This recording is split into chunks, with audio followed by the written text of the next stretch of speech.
صلوا على النبي محمد.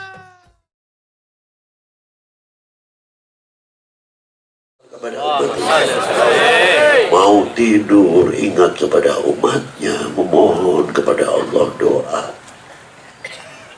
Bangun tidur tidak lupa, bangun malam tidak lupa selalu menyebutkan ummati, ummati, ummati. Dan kasih sayang Rasulullah itu tidak di dunia saja.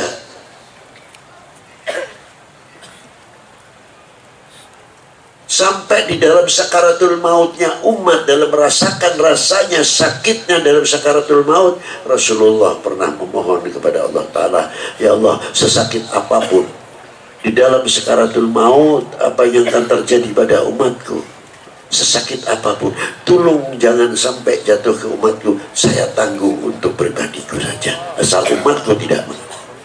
Itu kasih sayang baginda Nabi SAW. Merasa memiliki, merasa handar beni kepada umat ini luar biasa. Ini satu tuntunan yang sangat mahal sekali.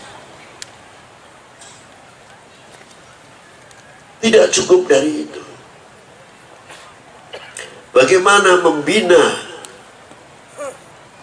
al-ukhuwah, keyakinan supaya kita itu selamat.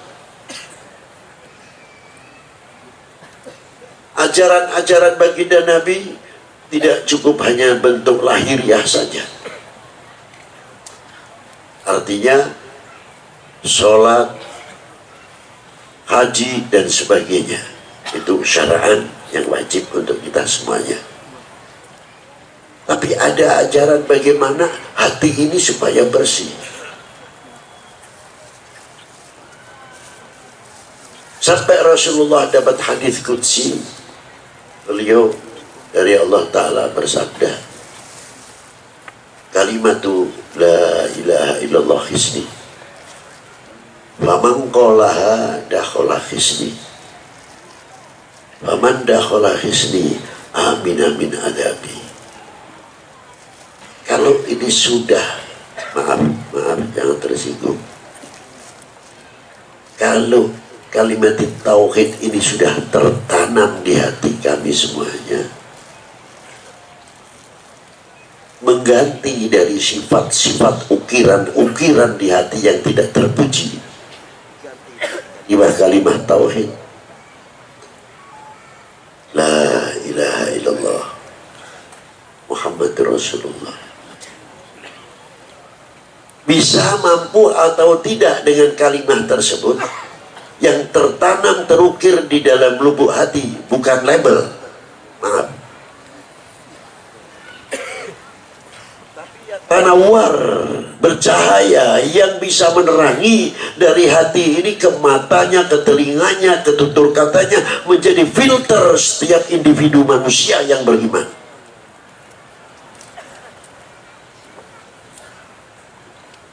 Disambung ketika menerangkan babul ihsan, mahwal ihsan ya Rasulullah. Dijawab ihsan itu anta budallah ka'annaka tarah fa in lam takun tarah fa innahu yarah. Bersembah sujudlah seolah-olah kita melihat. Kalau tidak mampu, kita merasa dilihat dan didengar. Dengan tanaman kalimah at-tauhid, zikru tauhid fi qulubina, akan selalu kita ingat kepada Sang Pencipta, mewarnai kehidupan kita. Mulut kita punya filter, telinga kita punya filter, otak kita, pikiran kita punya filter. Pendapat-pendapat kita selalu diwarnai dengan la ilaha illallah Muhammadur Rasulullah. Perilaku kita selalu didengar dan dilihat oleh Yang Maha Kuasa, mempunyai filter-filter. Mulut kita tutur katanya baik, tidak pernah menyakiti sesama kita, dan tidak akan membuat tutur kata yang akibatnya memecah belah umat atau memecah belah bangsa. Karena apa? Malu dilihat oleh Yang Maha Kuasa.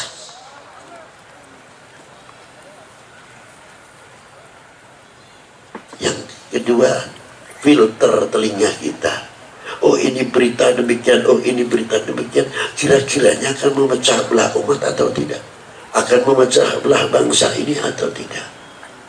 apakah perlu disampaikan atau tidak. Filter itu nyatalah bercahaya, bisa menepis yang tidak akan manfaat dan akan berakibat memecah belah umat dan bangsa.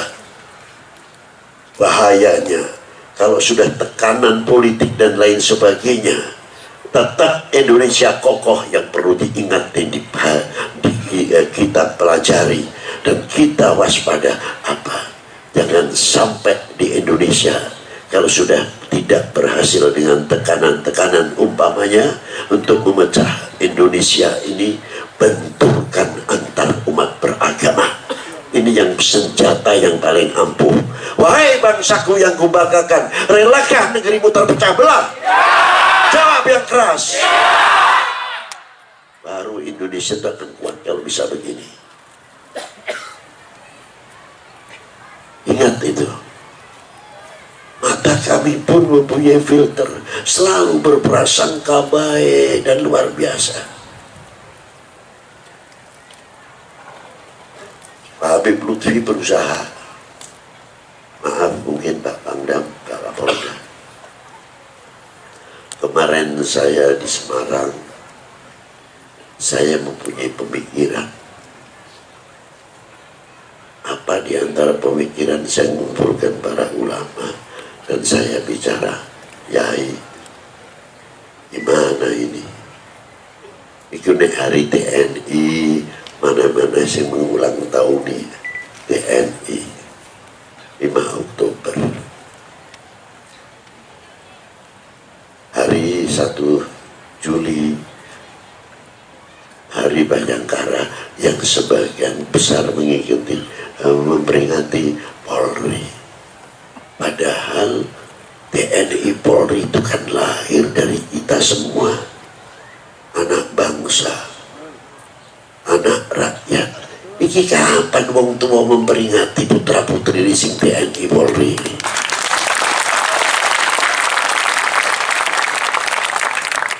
Sepakat akhirnya 5 Oktober secara resmi, secara formal diulang tahun di pagi, habis zuhur sholat Jumat, para ulama mengundang Panglima, Kapolri, tokoh-tokoh kumpul bareng. Yang mengadakan ulang tahun TNI adalah ulama, bapak-bapak TNI Polri. Di situ kita bersama-sama. Ini ngono ulama, tokoh agama itu ya anak macam-macam. Ono sing AU, AL, Polri, AD. Ini anak-anak kita. Kapan kita peduli? Kapan kita bisa membentengi anak-anak kita? Karena kita merasa handar beni, merasa memiliki, lalu kita ikrar. Cuma main-main gue kalau anak-anakku di Indonesia. Kowe bani nyentuh putra putriku ai TNI Polri, kowe podo ai nyentuh karo bapake.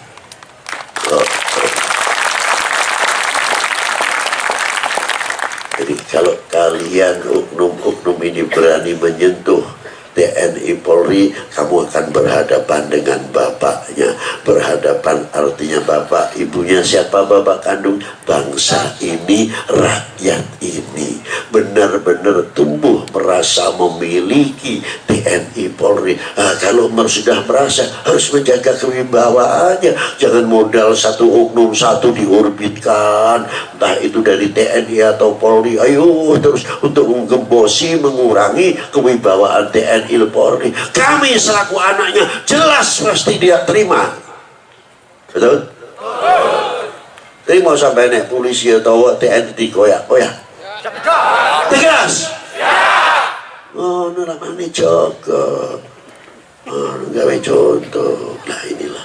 Di benteng-benteng kita itu diantara di situ melahirkan handar beni, kasih sayang. Bapak Rasulullah itu tidak pernah melupakan sejarah. Quran itu juga tidak pernah menceritakan pasti sejarah. Mauludnya Nabi Musa tertera, mauludnya Nabi Yahya tertera, mauludnya Nabi Isa ada. Dan penghargaan itu tidak cukup dalam ayat itu saja, sampai ada nama surat Anbiya, tidak merupakan sejarah. Surat Yunus, surat Yusuf, ini yang jelas Nabi. Bagaimana yang Rasul? Juga ada surat Ibrahim, surat Muhammad, yang Nabi sendiri. Ada lagi nama-nama para wali, surat Kahfi. Diangkat lagi wali perempuan, Siti Maryam, surat Maryam. Tidak cukup dari itu, sampai hayawan dihargai oleh Allah Ta'ala, suratul Baqarah. Kan di Quran semua itu, berarti namanya diangkat. Dan kami ini bisa